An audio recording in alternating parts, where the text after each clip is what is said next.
Hey, I'd like to welcome you to another episode of Mission Matters. My name is Adam Torres, and if you'd like to apply to be a guest on the show, just head on over to missionmatters.com and click on Be Our Guest to apply.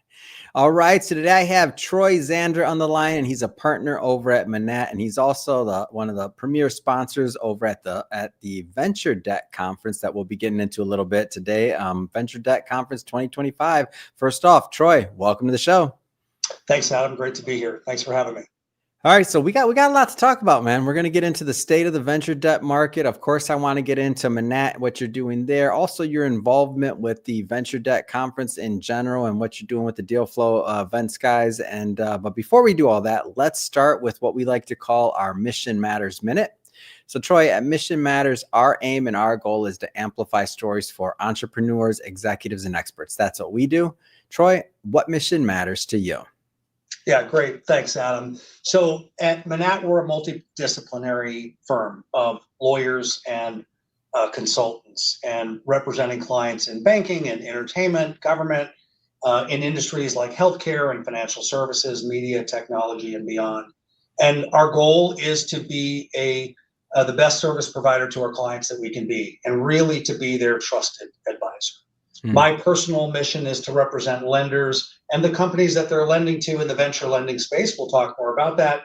And really to be that same trusted advisor to those lenders, and when we're representing companies, to those companies as borrowers. It's awesome.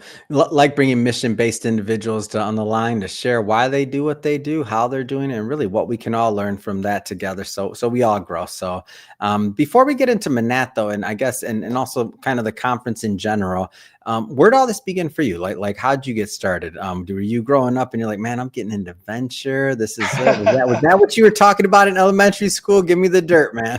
Nope. Like every other little kid, I wanted to be a fireman or a professional baseball player. And the truth of the matter is, I describe myself as an accidental lawyer. I went to undergraduate at UC San Diego and studied sociology, and realized that I probably needed to set my sights somewhat differently. I decided to go to law school because it was 3 years, and I knew I could probably handle 3 years, and got out and got a job as a Chapter 11 restructuring lawyer, as a bankruptcy lawyer. And I loved it. It was fast paced. It was interesting. It was exciting. It was scary. And most importantly, it was fast paced in both a transactional practice and a litigation practice. I like to say that we would work on the deal in the morning and we'd go fight about it in the afternoon in the courthouse. And after a time, after I made partner at my first firm as a Chapter 11 restructuring lawyer, I got recruited internally into what we call the venture lending practice. And that was 25 plus years ago, and I've been doing it ever since. And I bring the experience and the expertise as a restructuring lawyer into the engagement with lenders on loan origination work. And so the former influences the latter on a daily basis. And as we have, blips in the economy, blips we'll call them, oftentimes that restructuring expertise comes even more in handy as we work with lenders. So that's how I got to what I do now. Man, I'll tell you, I think you're the first person that's referred to themselves that I can remember. I've done over 6,000 interviews that referred to themselves as an accidental lawyer. And I'll tell you why I love this brand, this title, because my last book, I referred to myself as an accidental entrepreneur. I'm like, I never knew. You think I thought I wanted to be a podcaster or do this or that? You're crazy. I didn't even know that was a thing. Was it a thing? I don't even know. Right. We'll have to team up, the accidental entrepreneur and the accidental lawyer. I'm sure. Hold on. So the Accidentals, is that a duo we're taking? It sounds like a band. Actually, it does sound like a band. The Accidentals. We started by accident. Stop. Oh man, I'm in. Well, let's first off, what attracted you to stay in that space? So you mentioned your recruiter even before Manatt. Like, what was law? There's a lot of different things you can do when you hit that. How did you? Was it a build up? Was it like instant? Like, how did you know that was going to be your thing or your niche? I got a job at a firm. They had 2 spots left in terms of practice area. Yeah. True story. One was litigation, one was restructuring. And they said to me at the interview stage, what do you want to do? Excuse me. As an accidental lawyer, I essentially flipped a coin. Bankruptcy. That's how I decided. Wow. And I'll tell you what, I got very lucky. I had mentors, and I still have a mentor mentor and I mentor other people. I was taught and trained how to be a Chapter 11 restructuring lawyer. I didn't know it, but it just suited my personality. That fast paced, that intellectual curiosity and stimulation. And as I say, then I got recruited internally at the firm where I was at the time into the venture lending practice, and that too was a great fit for me. I've been very fortunate to work with people who I get to consider friends. I'm a service provider. I know that first and foremost. There are a number of us, but I've been fortunate to spend time working with people and developing friendships, professional and personal, that have them continuing to call me and my team. And so I've been fortunate enough to build a team over time and to continue to work with those lenders. And as I say, both in terms of the loan origination, the making of the loan in the first instance, and then the work through, the amend and pretend, God forbid, the restructuring, the bankruptcy, all that kind of stuff, but really sort of, the entire life cycle of a lending relationship transaction.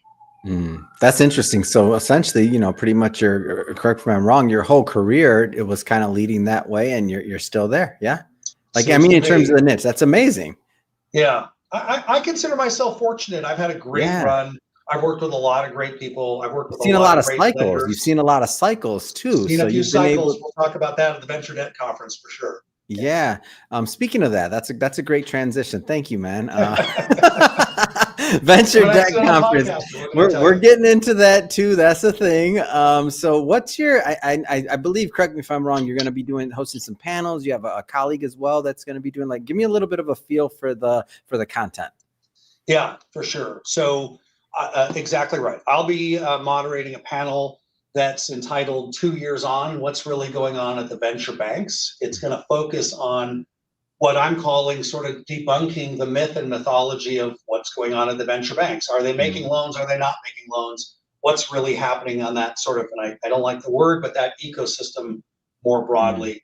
My colleague, Haley Fiala, will be moderating a separate panel that's really focused on the global growth economy, really focusing on venture lending in the UK, EU, and beyond, with participation from folks in the lending space in those geographies, and including Israel, including the UK, Germany, et cetera. So we're really looking forward to it. It's a great audience, and it's a great opportunity to network with our friends and our colleagues and our clients and meet some new people, et cetera. Now, Troy, you said debunking myths, man. You know, I'm going to need at least one myth to be debunked. I'll have to now. And I know for everybody watching, okay, this might be. There's no spoilers. Come on, the panel hasn't happened yet. What's a myth that you hope gets debunked? So look, one of the myths is nothing has changed, or the converse, everything has changed, and since when, right? So there's some context to this. You may recall in 2023. SVB, Silicon Valley Bank, was taken over by the Fed and ultimately sold, and is now part of First Citizens. And there were some other banks, and there was a banking crisis that went on. And in the venture banking space, which is a unique space, so this isn't translatable sort of across the landscape, but it is a microcosm. The venture banks sort of split up, or at least a lot of the people who were part of Silicon Valley Bank, part of some of these other banks, Signature, et cetera, First Republic, went elsewhere and brought their business elsewhere. And in 2023, when we had our first venture debt conference, about 2 weeks after that, late in March, that happened March 10th, the thought was that the big winners of that banking crisis, and we didn't know how far or wide it was going to be, were going to be the private credit providers, the non-bank lenders into the venture lending space. And that's a myth that we got wrong, that the venture lenders, the private credit providers, were going to be the big winners.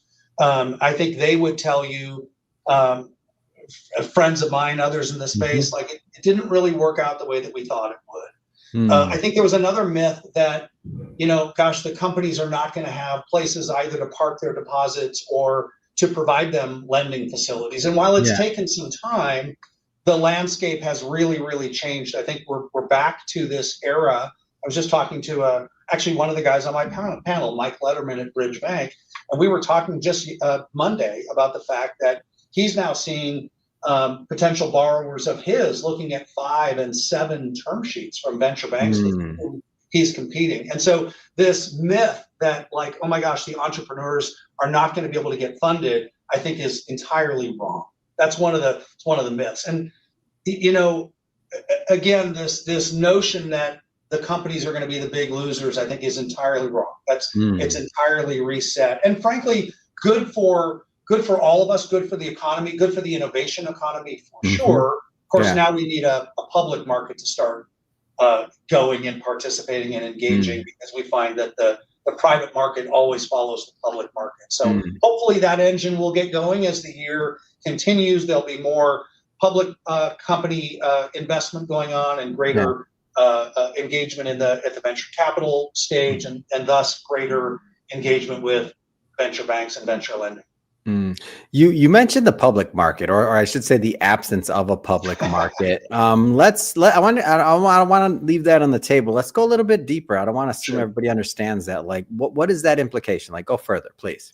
Well, you don't have to read the Wall Street Journal every day to see that the companies are not really going out, getting public, that the public market, that is the stock market in its simplest form, is volatile, to say the least, is not terribly inviting for new investment.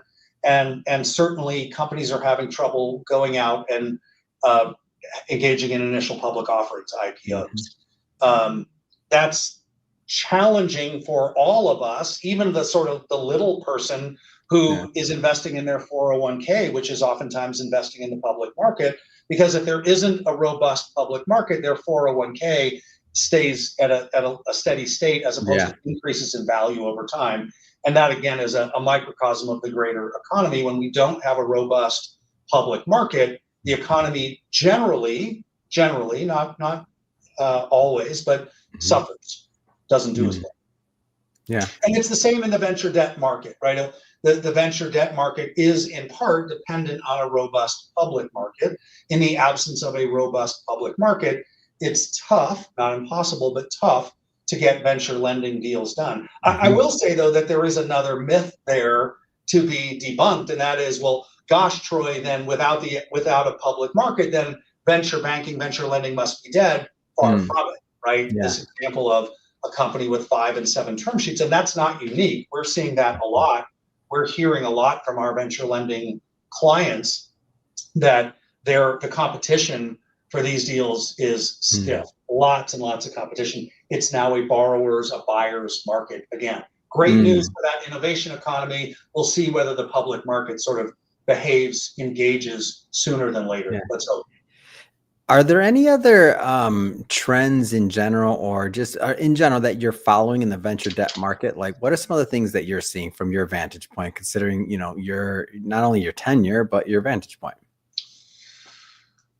Well, the trends that we're looking at, the lenders in the space, and in part counseled by the lawyers counseling those lenders in the space, generally get lessons learned. They don't really want them, but lessons learned in the downturn of an economy.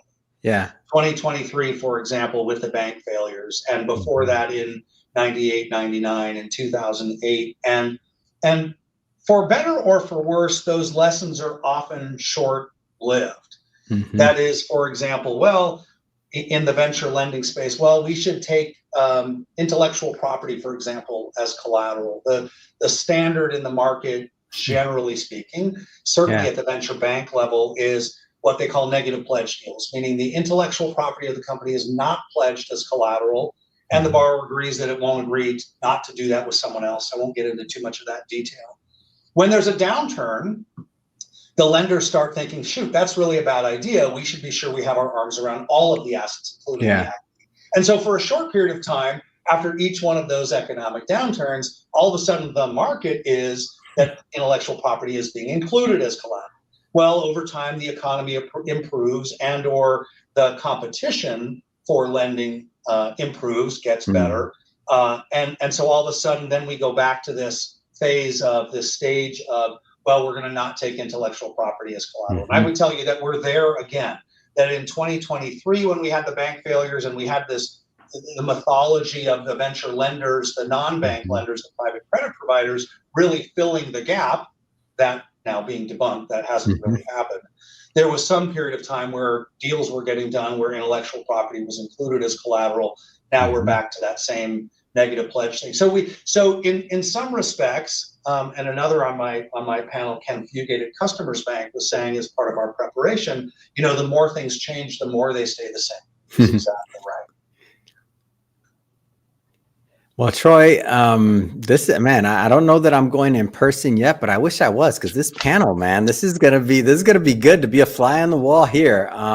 That being said, I mean, it's been great having you on the show. I learned a lot. I'm sure my audience did as well. I have to ask, what's next? What's next for you? What's next for Manatt? But thanks for asking. Look, what's next? Immediately next is the Venture Debt Conference. Really looking forward to being the premier sponsor at the Venture Debt Conference in New York, April 10th. I've got a great panel. I've mentioned a couple of them, Mike Letterman and Ken Fugate and Sean Stone at SVB and Sean Linden at Bank of California. My colleague has another great panel. Come out and join us. It's a great time. It's a great place to learn about what's going on in the venture debt space, and a great audience and excellent networking opportunities. Yeah. And Troy, if somebody is watching or listening to this, and if they want to follow up and learn more about Manatt, how do they do that? Yeah. So go to Manatt.com, MANATT.com. You'll find our website there. Look me up on LinkedIn. I'm actively engaged at LinkedIn, Troy Zander. Or otherwise you can email me at tzander, first initial last name, @Manatt.com. Fantastic. And for everybody watching, just so you know, we'll definitely put the links in the show notes so you can just click on it and head right on over. And speaking of the audience, if this is your first time with Mission Matters and you haven't done it yet, hit that subscribe or follow button. This is a daily show. Each and every day, we're bringing you new content, new ideas, and hopefully new inspiration to help you along the way on your journey as well. So again, hit that subscribe or follow button. And Troy, man, appreciate you coming on the show. Thanks so much. Thanks for having me, Adam. Great to see you.